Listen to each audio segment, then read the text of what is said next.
우리 사람들이 하는 일마다 혹은 소속된 곳에 따라서 다른 사람들과 좀 구별된 특징들이 있습니다. 사람들이 어떤 일을 하느냐, 또 어디 소속되느냐에 따라서 좀 특징들이 있는데요.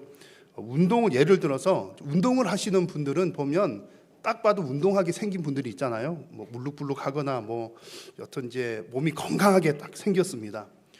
제가 보기에는, 제가 잘 몰라서 그럴 수도 있겠지만, 예술을 하시는 분들은 딱 보면 예술적으로 생기셨더라고요. 뭔가 우아하고 예술스럽다, 그런 느낌이, 저는 이제 그런 느낌이 드는 것 같습니다. 오래전 그 대학 선배 중에 독실한 불교 신자가 있었습니다. 이제 한국 사람들은 종교 뭡니까 물어보면 불교입니다. 그러면 절에는 1년에 한 번 갈까 말까 해도 불교입니다. 그런 사람들이 대부분인데, 그 선배는 진짜 아주 이렇게 불교 철학에도 관심이 있고 어쨌든 독실한 그런 불교 신자였습니다. 어린 나이에도 제가 딱 봤을 때 저 선배는 불교스럽구나, 왠지 절에 다니게 그렇게 생겼더라고요. 그래서 보면서 사람들이 뭐 하느냐, 어디 소속되느냐에 따라서 뭔가 좀 특징들이 보이는 것 같습니다. 자, 교회 다니는 사람들은 세상 사람들이 볼 때 어떤 특징이 있을까요? 교회 다니는 사람도 눈에 드러나게 보이는 특징이 있습니다. 아마 그런 특징들 중에 제일 중요한 것은 주일에 예배를 하는 것. 그러니까 아마 여러분도 이제 친구분들 중에 오늘 놀러 갑시다 그랬는데, 나 주일 예배 드려야 돼요, 그래서 여기 앉아 계신 분들도 많이 있으실 거잖아요. 그렇게 살다 보면 우리 예수 믿는 사람들은 주일에는 예배하는 날, 이렇게 가져서 이게 다 우리의 어떤 특징이 되곤 합니다. 참 좋은 일이죠. 이것 외에도 하나님 말씀 지키면서 살아가는 것, 여러 가지 좋은 특징들이 있습니다. 자, 그런데 이런 우리의 특징을 보여주는 요소들이, 특히 우리가 주의를 잘 지키고 하는 부분들이 너무나 당연한 일이고 중요한 일이기도 하지만, 위험한 요소와 위험한 부분들도 조금 있습니다. 오늘 읽은 말씀을 보면 이제 그런 것을 좀 우리가 발견할 수가 있는데요. 오늘 함께 나눌 말씀은 이제 안식일에 관한, 유대인의 안식일에 관한 두 가지 에피소드를 한번 이렇게 나누려고 합니다. 유대인들에게 있어서도 유대인들의 가장 큰 특징, 그러면 안식일을 지키는 거였습니다. 지금 우리 성도님들이 주일 지키는 것과 그것보다 더 했죠.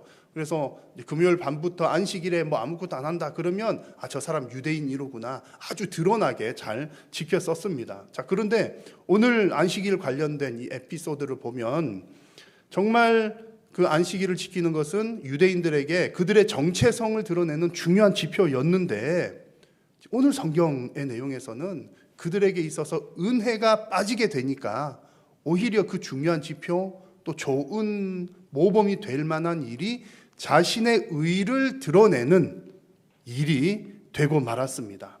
그래서 지금 우리 성도들에게도 우리 성도의 정체성을 드러내는 것, 예배하는 삶, 또 선한 일을 하는 것, 여러 가지들 분명히 필요하고 중요한데, 그 저변에 흐르는 가장 중요한 특징 중에 특징은 하나님께서 주신 은혜대로 사는 것이 우리의 가장 중요한 특징이 됩니다. 그래서 아마 여러분 스스로도 그런 고백들을 하실 겁니다. 나는 하나님 은혜 없이는 못 살아, 그렇게 고백하는 분들이 되게 많고요. 이런 특징은 다른 사람이 볼 때도 저 사람 정말 하나님께서 도와주셔서 저렇게 사는구나, 그런 특징이 나타나는 게 가장 중요합니다. 오늘 이 유대인들의 이야기를 통해서 하나님께서 우리 성도들에게 우리가 무엇을 조심해야 되고 또 무엇을 추구해야 될지를 보여주는 아주 중요한 말씀입니다. 오늘 말씀 잘 받으셔서 여러분의 심령이 변화되시기를 바라고, 또 여러분들이 심령이 성숙하셔서 하나님께 변화된 심령으로 하나님께 영광 올려드리는 복된 시간이 되시기를 간절히 소망합니다. 자, 우리 성도들이라고 하면, 하나님 믿는 사람들이라고 하면 하나님의 말씀대로 사는 사람들이잖아요. 하나님 믿는 사람은 하나님 말씀대로 사는 사람들인데, 자, 여러분, 말씀대로 산다는 말이 무슨 뜻입니까? 하나님께서는 뭔가 말씀을 하시고 우리는 그 하나님의 의도를 알아차리고 하나님께서 원하시는 대로 살아간다는 거죠. 그래서 중요한 것은, 우리가 하나님 말씀대로 산다라고 이야기할 때 중요한 것은 말씀하시는 분의 의도를 잘 파악한다 라고 하는 것이 중요합니다. 의도를 잘 파악하는 것. 예를 하나 들어서요, 어느 이제 식당이 있는데 식당의 사장님이 식당 이렇게 직원들 중에 너무 열심히 일하는 직원이 있는 겁니다. 그래서 그 직원을 향해서 직원이 너무 열심히 일하니까 아무개시 좀 쉬엄쉬엄 하세요. 쉬엄쉬엄 하라는 얘기를 합니다. 그렇게 이야기를 할 때 이 사장님의 의도는 뭘까요? 아마 제가 볼 때 한 두 가지 정도 의도가 있어요. 하나는 너무 열심히 일해서 잘하고 있다 칭찬하는 의도가 하나가 있을 것 같고요. 또 하나는 그래도 혹시라도 몸 상하면 안 되니까 몸 상하지 않을 만큼 계속 그렇게 열심히 잘 해주세요. 그런 의도일 겁니다. 근데 이제 종업원의 직원의 입장에서 사장님이 쉬엄쉬엄 하세요라고 이야기를 하는 얘기를 듣고서 우리 사장님이 쉬엄쉬엄 하라고 했으니까 난 오늘 4시간만 일해야 되겠다. 원래 하루 8시간 일을 해야 되는데 한 4시간은 쉬고 4시간만 일해야 되겠다. 또 뭐 일을 열심히 하지 않고 썰렁썰렁 해야 되겠다. 그렇다면 만약에 그런 일이 있다면 그 사장님의 의도를 잘 파악하지 못한 것이죠. 오늘 성경에 등장하는 이 바리새인들이 정말 다 그런 모양새입니다. 유대인들의 큰 특징 또 좋은 점 중에 하나는 하나님의 말씀을 먼저 받은 자들이거든요. 하나님의 말씀을 맡은 자이기 때문에 참 큰 복을 받은 사람들입니다. 그런데 오늘 적어도 오늘 예수님의 이 시대에 있어서는 하나님의 그 말씀, 하나님의 의도를 제대로 파악하지 못하고 있는 모습입니다. 오늘 안식일에 관한 두 가지 사건이 나오는데 그중 첫 번째 사건을 보면 이런 내용입니다. 어느 안식일에 예수님께서 제자들과 함께 밀밭 사이를 지나가고 있었습니다. 근데 아마 제자들이 그 무렵에 그 시간에 배가 너무 고팠던가 봐요. 그래서 밀밭 사이로 지나가다가 밀을 똑똑 끊어가지고 손으로 이렇게 비벼서 이렇게 밀을 먹었습니다. 이렇게 간식처럼 먹었습니다. 자, 그러자 바리새인들이 그 모습을 보고서 예수님에게 이렇게 이야기하는 겁니다. 바리새인들이 예수께 말하되 보시오, 저들이 어찌하여 무엇을 하나이까? 안식일에 하지 못할 일을 하나이까? 라고 예수님께 이야기를 합니다. 밀을 까먹는 제자들을 보고서 보인 바리새인들의 반응, 핵심적인 표현이 무엇입니까? 안식일에 하지 못할 일입니다. 지금 바리새인들이 이렇게 이야기하는 안식일에 하지 못할 일이라고 하는 것은 유대인들이 만든 멜라카라고 하는 겁니다. 멜라카라고 하는 어떤 39가지의 범주를 정한 것을 말합니다. 이 멜라카는 하나님께서 주신 계명을 근거로 하고 있어요. 10계명 중에 4계명 안식일에 아무 일도 하지 말라. 그 계명과 성막을 만들 때 주셨던 39가지의 어떤 과정들을 근거로 해서 안식일에 이런 것들은 하면 안 되겠다라고 정한 것이 멜라카입니다. 그래서 우리는 유대인 그러면 바리새인 그러면 너무 율법주의자, 그래서 뭐 쓸데없는 거 많이 하는 사람, 안 해도 될 것 하는 사람 이렇게 생각하기 쉬운데 사실은 가만히 살펴보면 우리가 생각하는 것 이상으로 정교하고 정성을 많이 들여서 만든 그런 규정들입니다. 그래서 지금 이 유대인들이 뭐 하지 말라고 정해놓은 이런 것들은 단순히 어떤 노동을 그만 정도가 아니라 뭐 하지 마 그 정도가 아니라 창조적인 일을 그만 그런 것이었습니다. 예를 들면 오늘 본문에 등장하는 이삭을 자르는 일은 이 멜라카의 39가지 범주 중에서 콧자이르라고 하는 추수와 관련된 범주에 속한 일이었습니다. 콧자이르라고 하는 그 규정은 땅에서 나서 자라는 것은 무엇이든지 뽑거나 안식일에 뽑거나 거두어서는 안 된다는 거죠. 생명의 근원이 땅에서 나오는 것을 뽑거나 거두면 또 다른 창조적인 활동이 되기 때문에 안 된다, 그런 얘기입니다. 자, 그런데 비슷하게 보이는데 안식일에 허용되는 일이 있었습니다. 그 중에 하나가 포도송이를 따는 일은 허용이 되었다고 합니다. 여러분 이해가 잘 안 되시죠? 아니, 이삭을 자르는 일이나 포도송이 따는 일이나 오히려 포도송이가 더 묵직해서 더 큰 노동이 될 것 같은데 그건 가능하대요. 왜 그런지 그 내용을 살펴봤더니 저는 이제 농사꾼이 아니기 때문에 잘 이해가 안 됩니다만 포도나무 같은 경우에는 그 생명의 근원이 되는 땅에서 올라온 원 가지로부터 분리된 가지에서 맺힌 열매이기 때문에 생명과는 직접적인 관계가 없다. 뭐 그렇게 해석을 해서 안식일에 포도송이 따는 건 괜찮다. 이삭 자르는 것은 안 된다. 이렇게 규정을 정한 겁니다.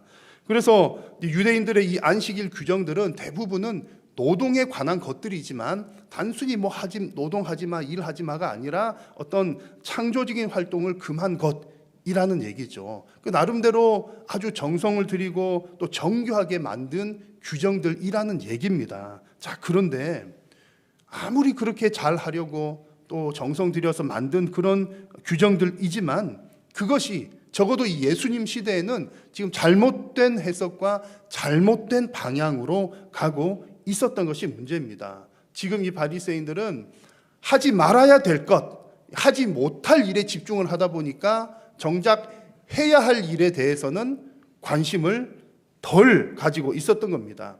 그 결과 본인들은 정작 해야 될 일은 하지 않으면서도 나는 하지 말아야 될 것 안 했으니까 나는 법을 잘 지켰다라고 교만한 마음들이 생겨나게 된 겁니다. 스스로는 교만한 마음들이 생겨날 뿐만 아니라 다른 사람들을 향해서는 너 이것도 하지 말고 이것도 하지 말아야 되는데 당신은 왜 이것을 했소? 라며 다른 사람들을 정죄하기까지 했던 겁니다. 그러니까 이 하지 못할 일들을 다른 사람에게 적용하면서 그것을 다른 사람을 세우는 것이 아니라 다른 사람을 공격하는 무기로 사용을 했던 것이죠.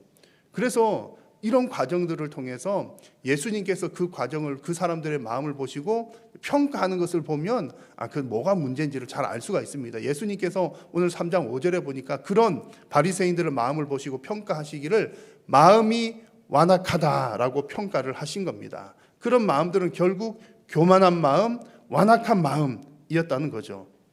자, 여러분, 우리 성도들의 신앙생활에서도 이 원리가 참 중요합니다. 우리 성도님들도 뭐 해서는 안 되는 뭔가 안 되는 이유들에 집중을 하다 보면 자칫 잘못하면 오늘 이 바리새인들처럼 잘못된 해석과 잘못된 방향으로 가기가 쉽습니다. 당연히 우리가 죄를 지어서는 안 되고 안 될 것은 안 되죠. 교회를 해롭게 해서는 안 됩니다만 그러나 진리가 아닌 부분들에 대해서 우리가 안 되는 이유를 먼저 찾다 보면 정작 해야 될 일들을 놓치기 때문에 그리고 남을 정죄하고 자신의 마음이 교만해지기 때문에 잘못 해석하고 잘못된 방향으로 가기가 쉽다는 이야기입니다. 그래서 우리 한일교회 성도님들께서는 정말 하나님께서 원하시는 의도를 잘 파악하셔서 하나님이 원하시는 일, 하고자 하시는 일을 적극적으로 하는 우리 성도님들이 다 되시기를 간절히 소망합니다. 자, 그러면 바리새인들은 이제 하지 말아야 될 것을 이렇게 집중을 하다 보니까 해석과 방향이 잘못됐다는 말씀을 드렸고요. 그러면 예수님께서 보여주신 바른 해석과 바른 방향이 무엇인지를 함께 살펴보려고 합니다. 우리가 바른 해석과 바른 방향을 갖는다는 것은 결국에는 우리가 무엇을 적극적으로 해야 할지를 우리에게 말씀을 해 줍니다. 자, 오늘 성경에서 예수님은 안식일에 뭐 하지 말라는 것을 주장하는 자들에게 바른 해석을 보여주시는데 바른 해석을 위해서 다윗의 예를 들어서 말씀을 해 주십니다. 마가복음 2장 25절 26절에 나오는 이 말씀은 다윗이 사울을 피해서 도망을 다니다가 이제 그와 함께하는 이제 무리들이 있었는데 제사장만 먹을 수 있었던 진설병을 하나님 앞에 제사했던 떡을 같이 먹었던 그 사건이 사무엘서에 나옵니다. 예수님께서 그 얘기를 하시면서 바리새인들에게 하시면서 다윗도 이런 일을 했는데 너희가 더 이상 할 말이 있느냐? 이런 뉘앙스로 지금 말씀하고 계시는 겁니다. 이 사건을 바리새인들의 입장에서 보면 다윗도 분명히 하지 못할 일을 해서는 안 될 일을 한 것이거든요. 근데 다윗은 어떤 사람이냐면 유대인들이 볼 때는 최고의 믿음의 조상이요 또 존경하는 인물이었기 때문에 다윗이 잘못했다 이런 말은 못하는 겁니다. 그것을 아시고 예수님께서 이런 말씀을 하시는 거죠. 그래서 예수님께서 다윗의 예를 들면서 안식일에 대한 바른 해석을 해주시는데 그 바른 해석이 바로 이 내용입니다. 같이 한번 읽겠습니다. 또 이르시되 안식일이 사람을 위하여 있는 것이요 사람이 안식일을 위하여 있는 것이 아니니. 아멘. 안식일에 대한 바른 해석은 안식일이 사람을 위하여 있는 것이다. 이 얘기를 예수님께서 해 주십니다. 자, 본래 안식일이 어떻게 생겨났는지를 여러분 잘 아실 겁니다. 천지 창조 사건을 보시면 하나님께서 6일 동안 천지를 창조하시고 일곱째 날을 복되게 하셨습니다. 안식일에게 복을 주신 거죠. 그런데 여러분, 안식일이 뭐 복 받는다는 게 무슨 의미일까요? 무슨 날이 복을 받는다는 것은 그 날이 복을 받았다고 그 날에게 유익하다는 것이 아니라 그 날을 영위하는 사람에게 유익하다는 얘기입니다. 그러니까 안식일을 복되게 하셨다는 것은 그 안식을 통해서 사람에게 복을 주셨다는 얘기인 것이죠.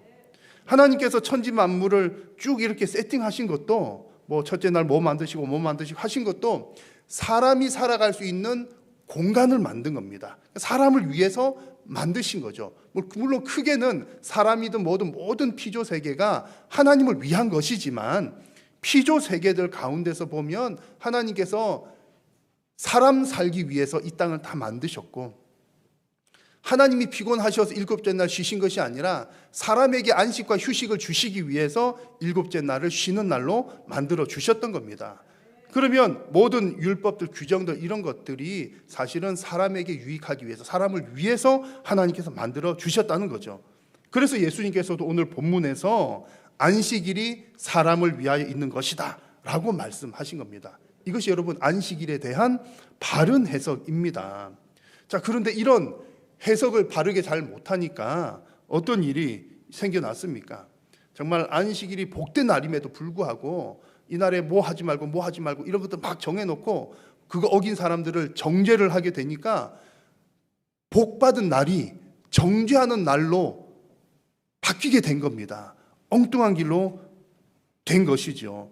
그래서 이 본문과 같은 내용을 다루고 있는 마태복음의 내용을 살펴보면, 오늘 마가복음에서는 기록이 되어 있지 않지만 똑같은 이 내용, 안식일에 관한 내용을 쭉 얘기하다가 마태복음에서는 이제 이런 내용이 나옵니다. 마태복음 12장 7절에 나는 자비를 원하고 제사를 원하지 아니하노라 하신 뜻을 너희가 알았더라면 무죄한 자를 뭐하지 않았으리라?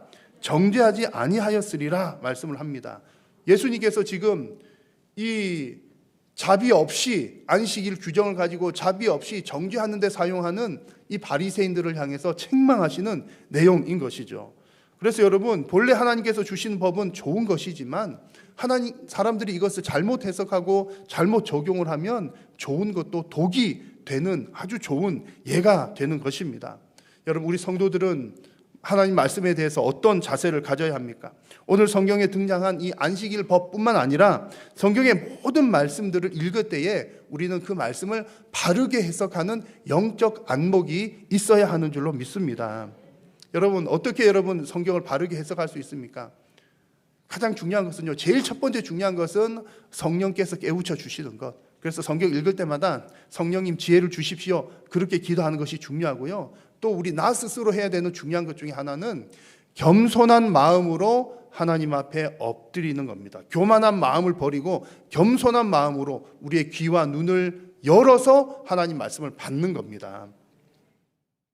만약 우리 성도님들 가운데 그런 분들이 없으시겠지만, 나는 이 정도면 내가 성경을 잘 알고 있어, 내가 이만큼이면 성경을 잘 알고 있는 편이야, 이런 생각을 하는 순간 위험한 순간입니다. 교만한 마음이 들기 때문에 위험한 순간이고요. 내가 가지고 있는 생각이 옳고 내가 해석하는 방식이 옳아라고 생각하는 순간도 가장 위험한 순간입니다.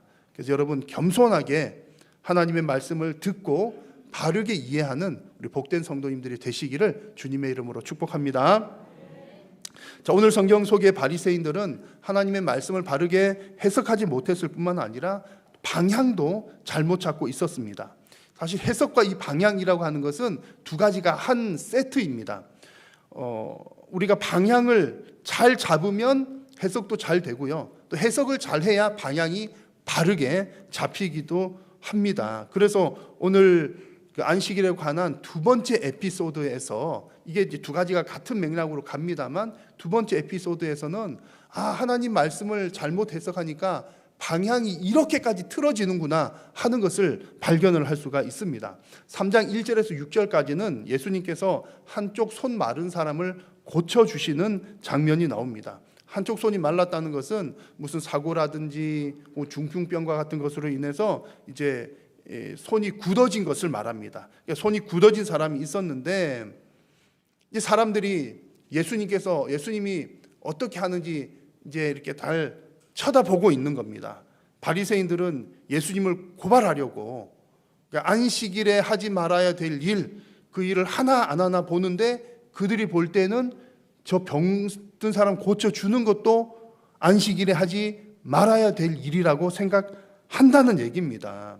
예수님의 흠을 잡으려고 그런 거죠. 그런 마음을 가지고 있는 바리새인들을 향해서 예수님께서 이렇게 말씀을 하셨습니다. 같이 한번 읽겠습니다. 그들에게 이르시되 안식일에 선을 행하는 것과 악을 행하는 것, 생명을 구하는 것과 죽이는 것 어느 것이 옳으냐 하시니 그들이 잠잠하거늘. 아멘. 예수님은 지금 안식일에 하지 못할 일, 그거 주장하는 사람들에게 선을 행하는 것과 생명을 살리는 일은 안식일에 해야 될 일이다 라고 지금 말씀을 하고 계신 겁니다. 이게 바른 방향이라는 거죠. 여러분 한번 생각을 해보십시오. 하나님의 말씀을 제대로 이해하지 못하니까 지금 방향이 완전히 180도 지금 틀어져 있는 겁니다. 우리가 하나님 믿지 않는 사람이라고 하더라도 백지 상태에서 기본적인 상식을 가지고 생각을 해보아도 여러분 누가 아파서 이게 떼굴떼굴 구르고 있어요. 아이고 아파 나 죽겠네. 그러면 그 사람을 도와주는 것이 정상입니까? 모른 채 하고 지나가는 것이 정상입니까? 도와주는 것이 정상이죠. 누가 정말 죽게 생겼는데 그 사람을 가서 병원에 데려다 두든지 뭐 하든지 해서 119 전화를 하든지 해서 살려주는 게 정상입니까? 죽어가는 거 가만히 보면서 내버려 두는 게 정상입니까? 너무나 당연한 얘기죠. 아픈 사람, 죽어가는 사람 도와주고 살려주는 게 너무나 정상입니다.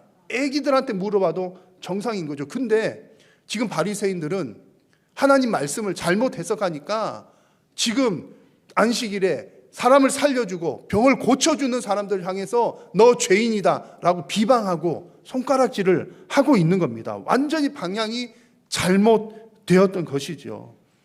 예수님은 그런 사람들에게 안식일에 선을 행하고 생명을 살리는 일은 옳은 방향이다 라고 말씀을 해 주시고 있는 것입니다. 여러분, 방향을 잘 잡는 것이 너무나 중요합니다. 근데 하나님 말씀을 잘못 이해하면 이단들도 그러잖아요. 분명히 하나님 말씀 받는데 잘못 해석하고 잘못 이해하니까 너무너무 엉뚱한 길로 갑니다. 그래서 방향을 잘 잡는 것이 너무나 중요합니다.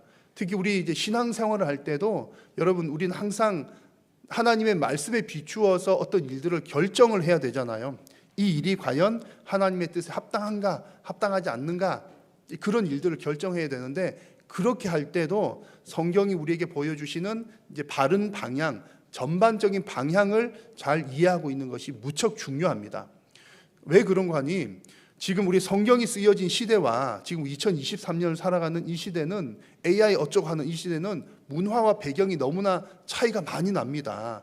그렇게 해가지고 만약에 우리가 이제 내가 어떤 일을 처리해야 될 때 해야 될 때가 있는데 하나님 제가 AI를 어떻게 해야 될까요? 그러면 성경에서는 AI에 대해서 어떻게 말하고 있는가 한번 찾아보자. 성경에 AI가 나올까요? 저는 본 적이 없는 것 같아요. 그래서 이제 지금 문화를 가지고 성경 속에서 답을 찾으려고 하면 어떤 부분적으로는 찾을 수 없는 것들이 많다는 얘기입니다. 그렇지만 성경의 큰 방향을 잘 알고 있으면 디테일한 환경들, 배경들은 그 방향에 맞추어서 충분히 하나님의 뜻에 합당하게 우리가 판단을 할 수 있다는 얘기입니다. 성경에서 보여주는 아주 중요한 큰 방향 중에 가장 큰 중요한 한 방향은 사랑이라고 하는 방향입니다. 지난주에도 이 구절 말씀을 드렸는데요. 예수님께서 그 말씀하셨죠. 가장 큰 계명, 가장 중요한 것, 계명의 핵심이 뭐냐 했을 때 하나님을 사랑하는 것, 그리고 이웃을 내 몸같이 사랑하는 것이 율법이 보여주는 가장 핵심이다, 요점이다 라고 예수님께서 말씀을 해 주셨습니다. 그래서 우리는 이 사랑의 원리를 갖는 것이 이해를 하는 것이 아주 하나님 말씀을 해석하는 데 있어서 중요한 방향이 된다는 겁니다. 오늘 성경에서는 선을 행하는 것, 생명을 살리는 것, 이것 또한 중요한 방향이 되는 거죠. 그래서 여러분 어떤 신앙생활 하시다가 내가 과연 이 일을 해야 되나 말아야 되나 판단하기 어려울 때 하나님께 기도하시면서 이렇게 이 세 가지를 가지고 하나님께 기도하면서 물으시는 겁니다. 사랑의 원리, 또 선의 원리, 생명의 원리인 거죠. 그래서 하나님께 이제 계속 이렇게 질문을 하는 겁니다. 하나님, 과연 이 일이 선한 일입니까? 또 하나님, 이 일이 과연 생명을 살리는 일입니까? 이 일이 과연 하나님 사랑하는 일인가요? 이 일이 과연 이웃을 사랑하는 일인가요? 그런 질문을 가지고 답을 찾아보면 웬만큼 하나님께서 원하시는 방향을 찾을 수가 있는 겁니다.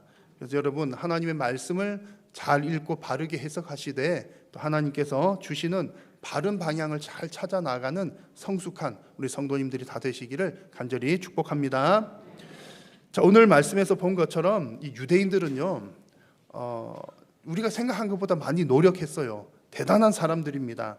그래서 그 노력은 정말 귀한 것이지만 해석과 방향이 잘못되니까 남을 정죄하고 자기 의를 쌓게 되고 하는 그런 여러 가지 문제점들이 생겨나게 되었던 겁니다. 그래서 제가 볼 때에 이 유대인들이 하나님 말씀을 제대로 이해하지 못한 것 중에 가장 핵심적인 내용은 바로 자기 자신의 의를 쌓으려고 했던 것, 그러다가 은혜를 놓쳐버렸던 것이 가장 중요한 핵심적인 문제였습니다. 스스로는 안식일법을 잘 안다고 생각은 했지만 거기에만 쫓아가다 보니까 하나님의 은혜를 멀리하게 된 겁니다. 하나님의 은혜를 놓쳤던 거예요.